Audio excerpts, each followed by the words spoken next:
बहनें। सुनीता जी के 2 लड़के थे और 2 लड़कियां जो शादीशुदा थी। बड़ा बेटा भी शादीशुदा था। बड़ी बहू बहुत अच्छी थी और अपनी छोटी बहन का रिश्ता वो अपने देवर के लिए ले आई। विवाह के 2 महीने तक के सब कुछ ठीक चल रहा था, पर बाद में छोटी बहू नीतू अपनी बड़ी बहन ज्योति से छोटी छोटी बात पर गुस्सा करने लगी। पर ज्योति बहुत समझदार थी, अपनी बहन की गलतियों पर पर्दा डालती थी।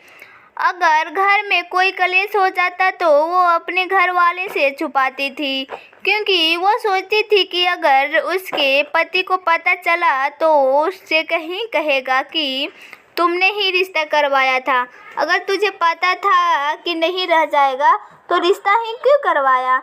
इसलिए वो चुपचाप घर का सारा काम करती। पर और कितना समय ऐसा चलता। सुनीता जी ने ज्योति को कहा, बेटा मैं तुम्हारी रंग रंग से वाकिफ हूँ, तुम इतना परेशान मत हो। मुझे पता है कि वो क्या चाहती है। वो अलग होना चाहती है ताकि वो घर में अपनी मनमानी कर सके। आज आने दे तेरे बाबूजी को, तो हम लोग उन्हें अलग कर देते हैं। छोटे बेटे नीरज को न चाहते हुए भी अलग होना पड़ा, वो भी अपनी पत्नी के खातिर। नीरज ने बहुत समझाया कि हर आदमी अपने परिवार के साथ ही बड़ा होता है। तुमने अलग होकर बहुत गलत किया। नीरज अलग होने के बाद बड़ा दुखी रहने लगा था। इसी दुख में उसने दारू पीने शुरू कर दी। ज्योति के पति अमन को जब पता चला कि नीरज दारू पीने लगा है तो वो सीधा नीरज के पास गया और बोला, ये क्या लगा रखा है तुमने घर। अपने नीरज के घर वाली नीतू उसके गले पड़ गई और बोली, क्यों भैया, आपसे थोड़ी मांग कर पी रहे हैं, अपनी पी रहे हैं, फिर आप क्यों बोल रहे हो। अमन ने सब्र किया और चुपचाप अपने घर आ गया।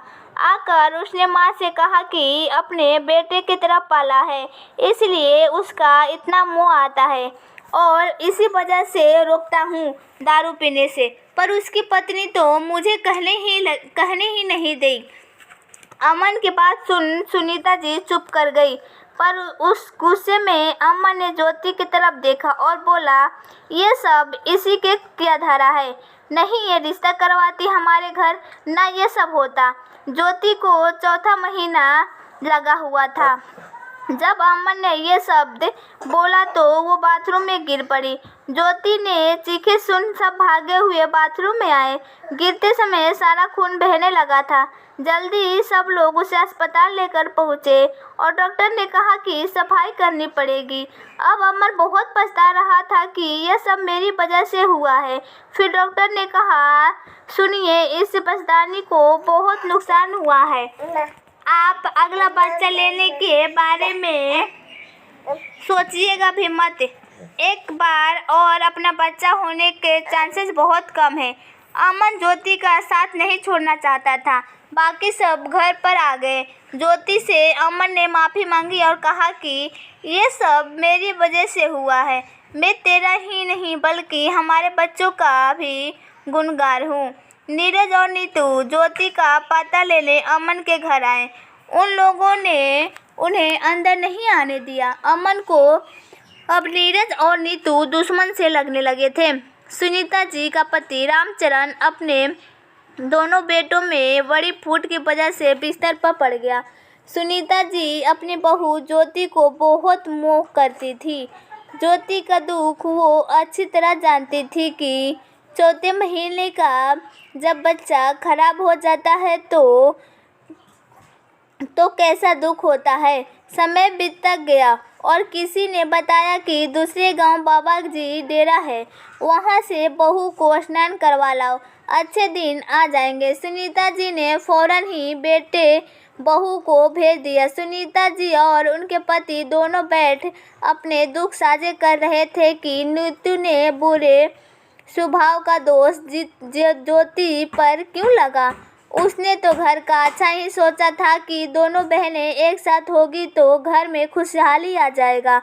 ज्योति को क्या पता था वो ऐसी निकलेगी। इधर नीरज ने दारू पी पी कर दिन रात एक कर दिया था। नीतू पछता रही थी कि अब क्या होगा मेरा।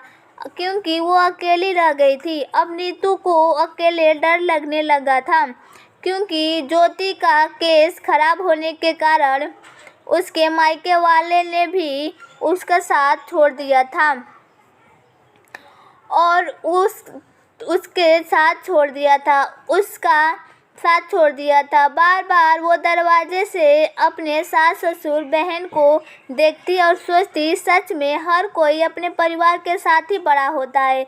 ज्योति को इस डर था कि नीरज दारू पीकर शाम को जब घर आया तो उसने कहा, मेरे लिए अंडों की भुंजी बनाकर लाओ। नीतू बोली, पर अंडे तो है ही नहीं।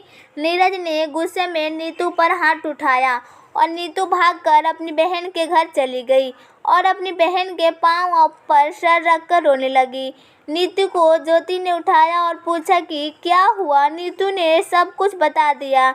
उस समय अमन भी बाहर से घर आ गया था और बोला, उस दिन तो तुझे बोल रही थी कि तुम्हारे कुछ नहीं लगते हैं, वो अपने पैसे के पी रहे हैं, आपको क्या करना है।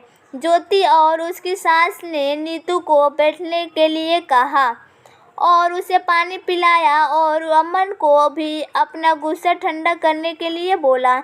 नीतू बोली, मुझे माफ़ कर दो, ये सब मेरी वजह से हुआ है। सास बोली, चलो सब छोड़ो। अच्छा तो ये हुआ कि तुम अपनी गलती का एहसास हो गया।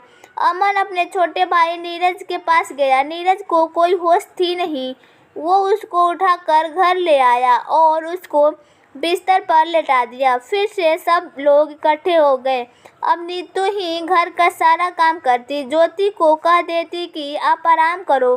दोनों बहनें का प्यार देख सुनीता जी और उनके पति भी खुश थे। अमन ने नीरज को दारू पीने से रोक रखा था, क्योंकि नीरज सिर्फ अमन से ही डरता था, क्योंकि बड़ा भाई जो कि एक बाप समान था, उसके पास 100 दोस्तों बड़ा का सहारा ही होता है। हर एक को अपने रिश्ते में ईमानदारी होना चाहिए। पैसे तो आता